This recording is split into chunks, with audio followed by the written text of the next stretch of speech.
सलामतपुर नाम का एक गांव था जहां सभी लोग खुशी से रहते थे। और यहाँ तीन दोस्त श्यामू, शंभू और चंगीलाल तीनों भी इसी गांव में रहते थे और उनकी दोस्ती के चर्चे पूरे गांव में थे। श्यामू और शंभू दोनों अपने परिवार का पालन पोषण खेती करके करते थे और दोनों के पास केवल एकमात्र यही धन कमाने का साधन था जिससे उनके परिवार का पालन पोषण होता था। लेकिन दूसरी ओर चंगीलाल गांव का धनवान व्यक्ति था। चंगीलाल वैसे तो अच्छा मित्र था, लेकिन उसकी एक कमी थी। वह धन का लालची था और वह धन के लिए कुछ भी कर सकता था। श्यामू का एक बेटा था जिससे वह बहुत प्यार करता था और शंभू की एक बेटी थी, वह भी उससे बहुत प्यार करता था। ऐसे ही कुछ दिन बीत गए और अब खेती करने का समय आ गया। शंभू ने अपनी धर्मपत्नी से बोला, भाग्यवान, आज मैं देर से आऊंगा। मुझे खेत पर आज ज्यादा काम है। धर्मपत्नी ने कहा, ठीक है, और ये टिफिन लगा दिया है, आप खेत पर खाना खा लेना। शंभू ने कहा, ठीक है। और शंभू अपने खेत पर जाने लगा। तभी उसे रास्ते में श्यामू मिल गया। श्यामू ने कहा, शंभू भाई, कहाँ जा रहे हो? कहीं नहीं श्यामू भाई, खेत पर जा रहा हूँ। और तुम कहाँ जा रहे हो? मैं भी खेत पर जा रहा हूँ। दोनों के खेत पास ही थे, तो दोनों साथ में खेत पर जाने लगे। दोनों अपने अपने खेत पर पहुंचकर काम करने लगे। दोनों ही बहुत मेहनती थे और सुबह से शाम तक काम करते रहे, फिर घर के लिए निकल गए।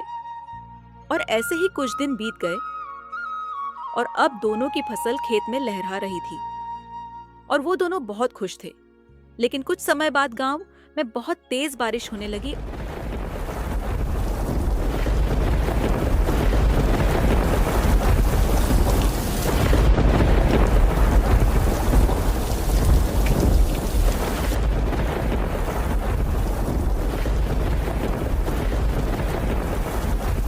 और बादल गरजने लगे और दोनों की फसल बर्बाद हो गई। जो थोड़ा बहुत धन था वो सब फसल में लगा दिया था। अब न तो उनके पास कोई आय थी और न ही धन। शंभू अब बहुत परेशान हो गया और सोचने लगा, अब मैं कैसे अपने परिवार का पालन पोषण करूंगा। उसकी धर्मपत्नी ने बोला, आप भगवान पर भरोसा रखिए, सब ठीक होगा। श्यामू का भी कुछ यही हाल था। ऐसे ही कुछ दिन बीत गए। एक दिन जब शंभू शाम को घर आया तो देखा कि उसकी बेटी निशा बीमार थी। वह बहुत परेशान हो गया और सोचने लगा, हे भगवान, आप मेरी कैसी परीक्षा ले रहे हो? फसल तो नष्ट हो ही गई है। जो कुछ बचा हुआ धन था वह परिवार के पालन पोषण में चला गया और अब मेरी बेटी निशा बीमार हो गई है। मैं उसका उपचार कैसे करवाऊं? उसकी धर्मपत्नी यह सब सुन रही थी तो उसने बोला, चंगीलाल, तुम्हारा दोस्त है, उसके पास जाकर अपनी परेशानी बताओ तो शायद वह हमारी मदद करे। धर्मपत्नी की बात सुनकर शंभू चंगीलाल के पास गया और चंगीलाल को पूरी बात बताई। चंगीलाल ने उसकी बात बड़े ध्यान से सुनी और उसके मन में विचार आया, क्यों ना इसकी मजबूरी का फायदा उठाया जाए। चंगीलाल पहले से ही लालची था। उसने शंभू से बोला, शंभू, मेरे मित्र, मैं तुम्हें धन तो दे दूंगा, लेकिन तुम्हें मेरा एक काम करना होगा। देखो, एक छोटा सा काम है। बस तुम्हें बंजारी सेठ के यहां से एक सोने की मूर्ति चुराकर मुझे देनी होगी। तुम मेरे मित्र हो, तुम मुझसे ऐसा कार्य कैसे करवा सकते हो? और तुम्हें लगता है कि मैं तुम्हारी ये बात मानूंगा? देखो शंभू, मित्रता अपनी जगह है। मेरे लिए धन मित्रता से ज्यादा प्रिय है। अगर तुम्हें अपनी बेटी का जीवन बचाना है तो ये काम करना ही पड़ेगा, तभी मैं तुम्हें धन दे पाऊंगा, वरना नहीं। शंभू न चाहते हुए भी उसका काम करने को मजबूर था और बोला, ठीक है, मैं तुम्हें मूर्ति चुराकर कल दे दूंगा। फिर रात होते ही वह बंजारी सेठ के घर चोरी करने पहुंचा और फिर जैसे ही वह मूर्ति उठाने वाला था उसके मन में एक विचार आया, क्या मुझे चोरी करना चाहिए? क्या ये करना सही है? ये मूर्ति चोरी करने से मेरे परिवार का क्या भला होगा? लेकिन तभी दूसरी ओर उसे अपनी बेटी का विचार आता है और मूर्ति उठा लेता है। फिर अगली सुबह हुई तो पता चला कि किसी ने बंजारी सेठ के घर से मूर्ति चुरा ली। कुछ समय बीता और यह खबर पूरे गांव में फैल गई। सुरेश, जो शंभू से बहुत चिढ़ता था, उसने चंगीलाल और शंभू की बातें भी सुनी थीं। अब सुरेश से ये बात छुपाई न जा रही थी और फिर वह बंजारी सेठ के पास गया और उसने सारी बातें बता दी। बंजारी सेठ को जब यह बात पता चली तो वह बहुत गुस्सा हुआ और सुरेश से बोला, अब मैं शंभू और चंगीलाल को नहीं छोड़ूंगा। अगले दिन वह गांव के सरपंच के पास गया और उसने सारी बात सरपंच जी को बता दी। सरपंच ने अपने आदमियों से कहा, ढोलू मोलू, तुम अभी जाओ, शंभू और चंगीलाल से जाकर बोलो कि सरपंच जी ने उन्हें अभी बुलाया है।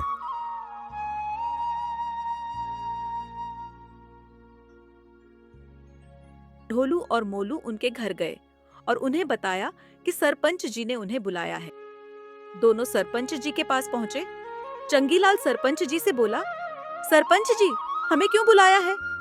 सरपंच जी बोले, बंजारी सेठ बोल रहा है कि तुमने उसके घर से मूर्ति चुराई है और सुरेश ने तुम लोगों को चोरी की बातें करते हुए भी सुना था।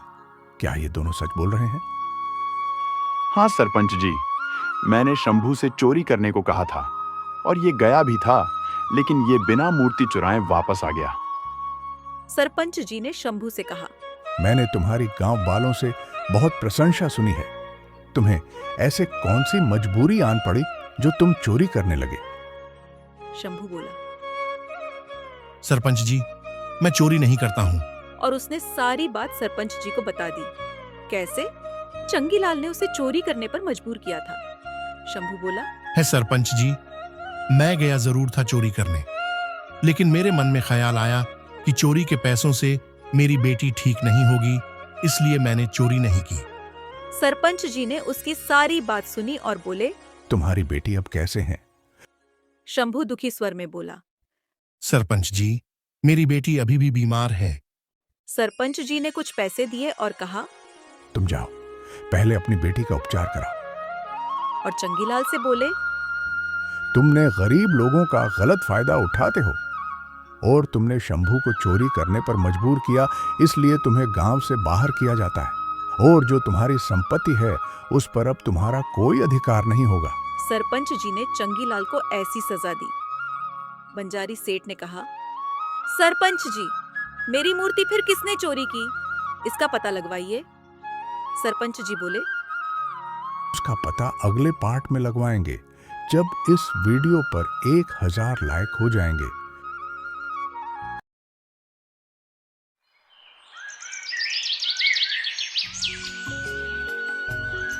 एक छोटे से गांव में रामू और श्यामू नाम के 2 किसान रहते थे। रामू हमेशा मेहनत करने में विश्वास रखता था और छोटे छोटे पलों में भी संतोष पा लेता था। वह किसी से तुलना किए बिना अपनी खेती में मग्न रहता और गांव वाले भी उसकी शांति और खुशमिजाजी की सराहना करते थे। वहीं श्यामू स्वभाव से कुछ बेचैन और असंतोषी था। उसे लगता कि वह जितनी मेहनत करता है उतनी उपज उसे नहीं मिलती।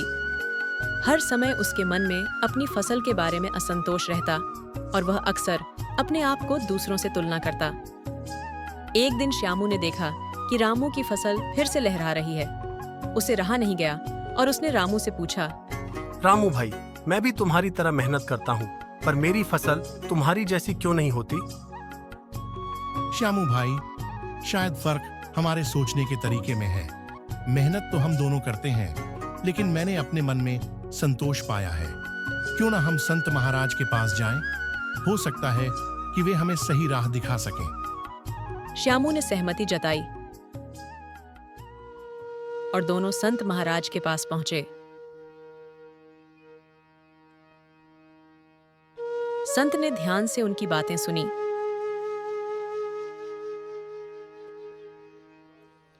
फिर धीरे से मुस्कुराते हुए बोले, तुम दोनों को अपने मन की शांति और संतोष चाहिए। मैं तुम्हें एक मार्ग बताता हूं, पर इसके लिए तुम्हें कुछ दिनों तक निष्ठा से मेरी बात माननी होगी। रामू और श्यामू ने जिज्ञासा से पूछा, महाराज, हमें क्या करना होगा? संत ने कहा, तुम दोनों को आज से 3 रातें गांव के सबसे बड़े और पुराने बरगद के पेड़ के नीचे बितानी है। हर रात का अनुभव तुम्हें कुछ नया सिखाएगा। रातों के अंत में तुम्हारे मन में उठने वाले सवालों के उत्तर तुम्हें स्वयं मिल जाएंगे। पर ध्यान रहे, मन को पूरी तरह शांत और संतुलित रखना होगा। अगली सुबह मेरे पास लौट आना और अपने अनुभव साझा करना। और दोनों उस बड़े बरगद के पेड़ के पास पहुंचे। चारों ओर गहरा अंधेरा था और पेड़ की शाखाएं एक भव्य छाया में झूल रही थीं। रामू ने जमीन पर बैठकर गहरी सांस ली। उसने खुद को प्रकृति के साथ जोड़ने की कोशिश की। हवा की ठंडक, पत्तों की सरसराहट और पेड़ की जड़ों का स्पर्श, ये सब उसे एक अद्भुत शांति का एहसास करा रहे थे। दूसरी ओर श्यामू को असहजता महसूस हो रही थी। अंधेरे और पेड़ की विशालता से उसे डर लगने लगा। उसके मन में अजीब अजीब ख्याल आने लगे, जैसे कोई जानवर उसे नुकसान पहुंचा सकता है। बार बार उसे ऐसा महसूस हुआ जैसे कोई उसके पास से गुजर रहा हो।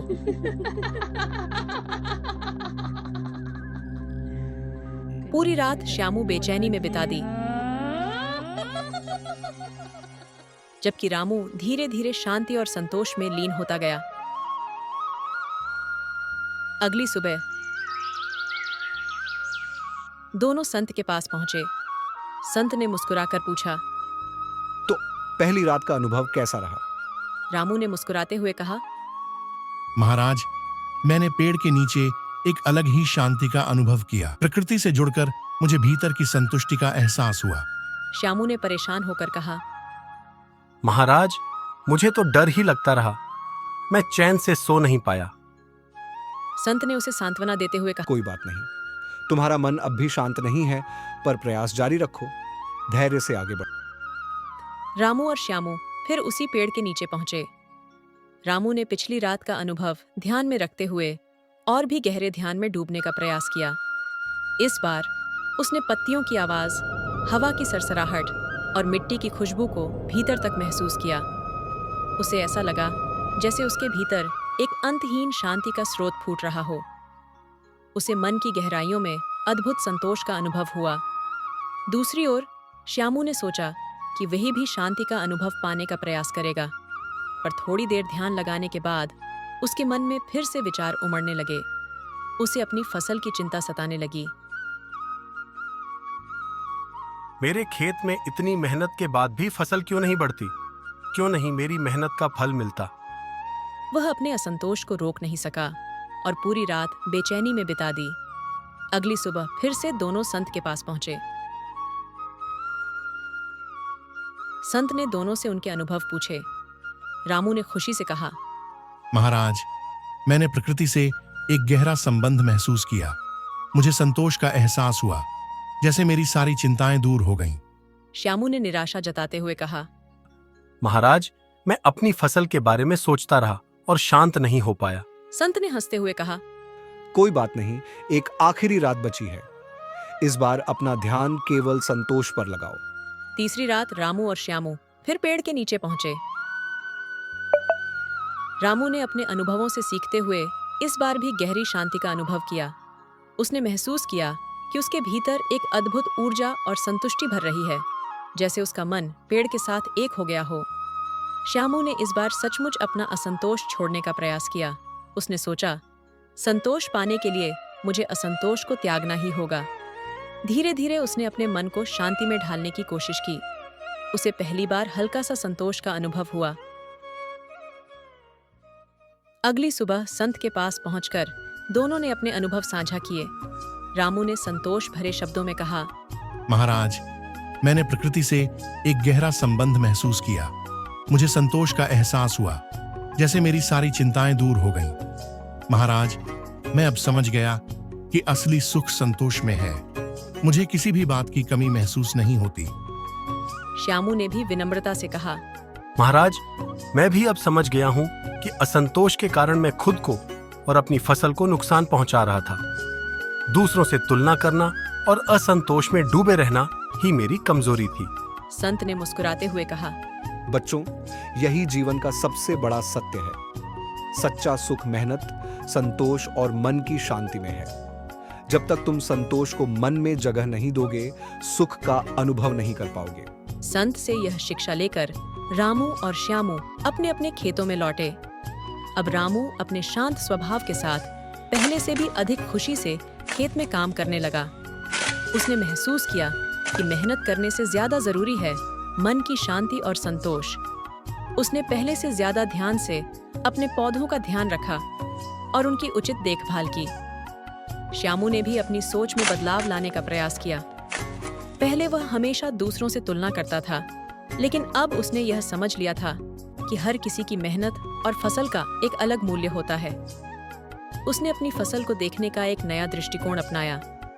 अब वह अपनी मेहनत पर ध्यान देने लगा और संतोष को अपने जीवन का हिस्सा बनाने लगा। गांव के लोग इस बदलाव को देख रहे थे।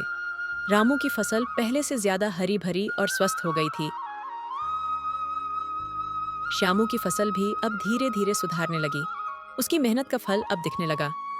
लोग अब श्यामू की मेहनत की प्रशंसा करने लगे। उन्होंने देखा कि श्यामू की सोच में सकारात्मकता आई थी और उसकी मेहनत रंग लाने लगी थी। रामू और श्यामू की कहानी हमें सिखाती है कि जीवन में असली संतोष दूसरों से तुलना करने में नहीं, बल्कि अपनी मेहनत और मन की शांति में है। इस कहानी से यह प्रेरणा मिलती है कि चाहे परिस्थिति कैसी भी हो, हमें अपने मन को शांत और संतुष्ट रखना चाहिए। इस कहानी में आप मन की शक्ति और शांति का सच्चा महत्व समझ सकते हैं।